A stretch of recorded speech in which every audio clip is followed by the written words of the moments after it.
তৃণমূল জামানার ছবি, লাইব্রেরি, তৃণমূল জামানার লাইব্রেরি। আর সেই লাইব্রেরিতে পেটি পেটি মদ। শুনবেন জায়গাটা কোথায়? ডায়মন্ড হারবার। ডায়মন্ড হারবারের কপাটহাট মোড়।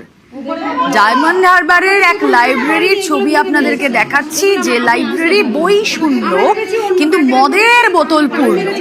লাইব্রেরি দখলের অভিযোগ ঠিক এভাবেই, তালা ভেঙে লাইব্রেরিতে যখন বিজেপি কর্মীরা ঢুকলেন তখন যা ছবি দেখতে পেলেন আপনাদের সামনে এক্সক্লুসিভলি দেখাচ্ছি আমরা।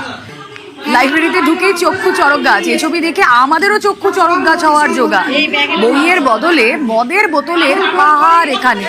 তৃণমূল আমলের লাইব্রেরি, যা হওয়ার তাই।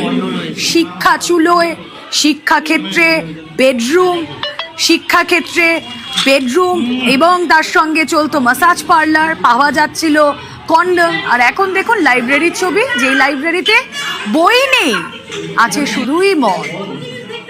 কথা বলবো, আনিসউদ্দিন রয়েছেন সঙ্গে। আনিসউদ্দিন, ডায়মন্ড হারবার মডেল নিয়ে একসময় কত কথা বলা হতো বলতো। সেই ডায়মন্ড হারবার মডেল মানে কি লাইব্রেরিতে মদও থাকতো? কিন্তু বিরোধীরা করছে, কারণ আমরা যে ছবি দেখাচ্ছি ডায়মন্ড হারবার থানার কপাটহাট মোড়ে একটি গ্রন্থাগার বর্ণমালা বেশ কয়েক বছর আগে এই সংস্থা একটি এনজিওর মারফত এই লাইব্রেরিটি উদ্বোধন করা হয়েছিল, কিন্তু তার বেশ কয়েক বছর পর থেকেই বন্ধ অবস্থায় পড়েছিল লাইব্রেরি। এবং আজকেই যুব মোর্চার মহিলারা তারা যখন খবর পান, গোপন সূত্রে খবর পান যে এই লাইব্রেরির মধ্যে মজুত করা হয়েছে অন্যান্য জিনিসপত্র, তারা তখন কিন্তু এই লাইব্রেরি খোলেন এবং অর্থাৎ লাইব্রেরির মধ্যে ঢুকে তাদের চক্ষু চড়ক গাছ হয়ে যায়, কারণ লাইব্রেরির র্যাকগুলি ফাঁকা কিন্তু সেখানে সারি সারি মদের পেটি রয়েছে।